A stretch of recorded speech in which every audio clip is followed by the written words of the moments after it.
Hi everyone, good morning. My name is Obiaduju Amambo, also known as Uju or UJ or Obi. So today I'll be talking about the effects of muscular dystrophy, um, a continuation of the previous videos I've made, and some of the effects of muscular dystrophy include weakness of the muscles and also atrophy. Now, when the muscles of the body are weakened, it becomes more difficult to do things. Sometimes the muscle mass can also thin, which is a loss of the muscle mass, which is known as atrophy. When this is the situation, it makes it more difficult to do things.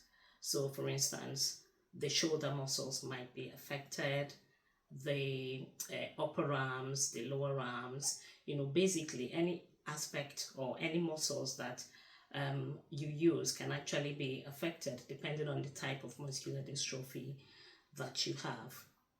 And closely following that is fatigue. When the muscles are weakened, the individual finds it more difficult to do certain things like daily activities, which means that they will be exerting a lot of energy to do the very basic things, which makes it a bit fatigue for the individual. So you might find people, they wake up early in the morning without even doing anything, they already feel fatigued because a lot of energy has been expanded in trying to do basic stuff. So fatigue is another effect of muscular dystrophy.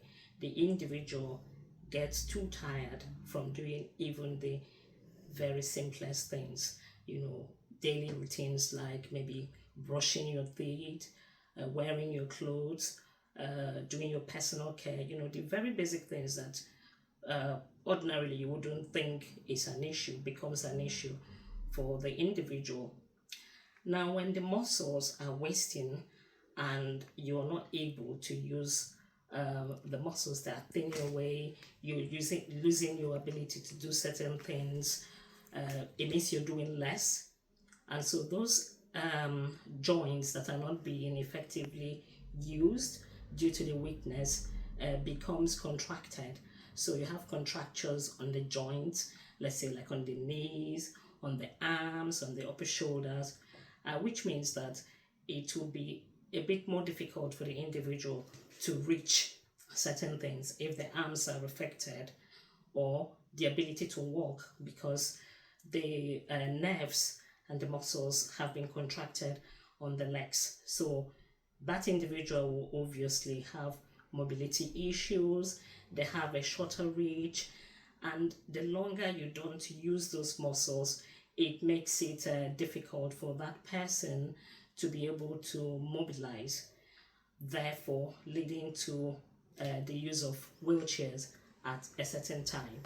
So you would find people with muscular dystrophy eventually using wheelchairs because they've lost the ability to walk and the muscles have been contracted.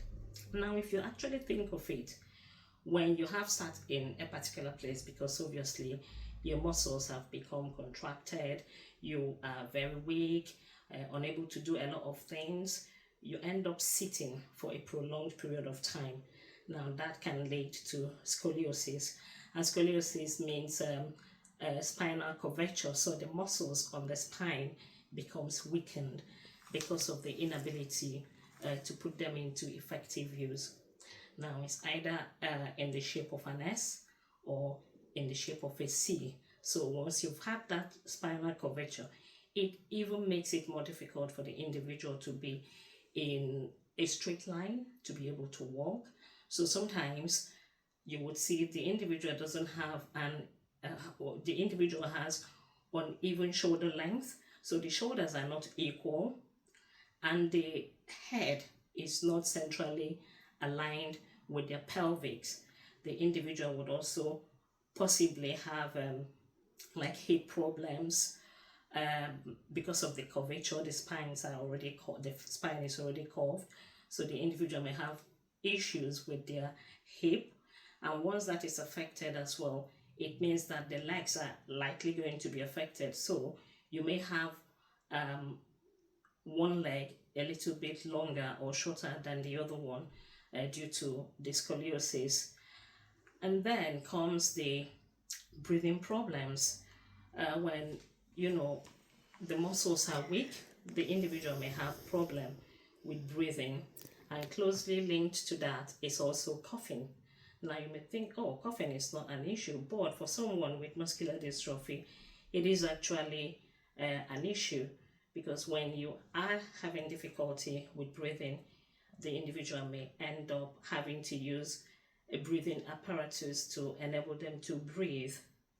Now, when the coughing is affected, it means the individual cannot actually bring out like the mucus in their body, which could lead to lung infection.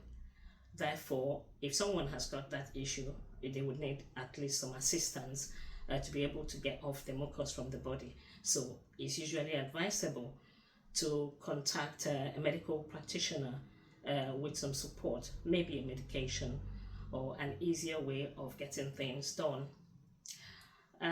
Another effect of muscular dystrophy on an individual, it's also the mental impact it can have on an individual.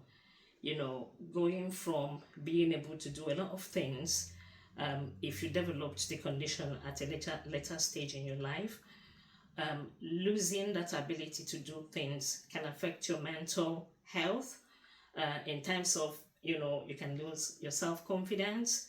The individual may become anxious or depressed, may not be able to socialize with their peers or be able to do things in the community like every other person. So it's actually something that we may not think is an issue, but it is, because when you lose your self-confidence, moving forward in life becomes very, very difficult. And so when someone is struggling with muscular dystrophy, obviously the mental side of things needs to be looked at as well, to help the individual to come to terms with the condition, and if there is help to be offered to the individual to help them cope with that. Also, an individual with MD can also have problems with swallowing, because obviously the muscles are affected. It might be difficult for the person to be able to swallow the food they've eaten, which means there's a potential to lose nutrition because you cannot swallow the food effectively. And that is also something that is very serious and severe, that needs to be looked at to get the individual the help and the support they need. Because when you're losing nutrients, you're going to be more fatigued, you're not having enough energy to do things. So it's almost like a triple effect of having one condition, and then it leads to all these other issues that the individual would be having. There are lots of other things that an individual with MD can have that affects their normal day-to-day living, which, if you do go to our website or on our social media handles, all that information will be there for you to read up. And if you do have any questions, please do come back to us. Don't forget to subscribe to our YouTube channel and our social media handles, TTMDC, and that is the Muscular Dystrophy Campaign Nigeria. And get in touch with us if you do have any questions. Thank you very much. Signing out, Obi. Thank you. Bye.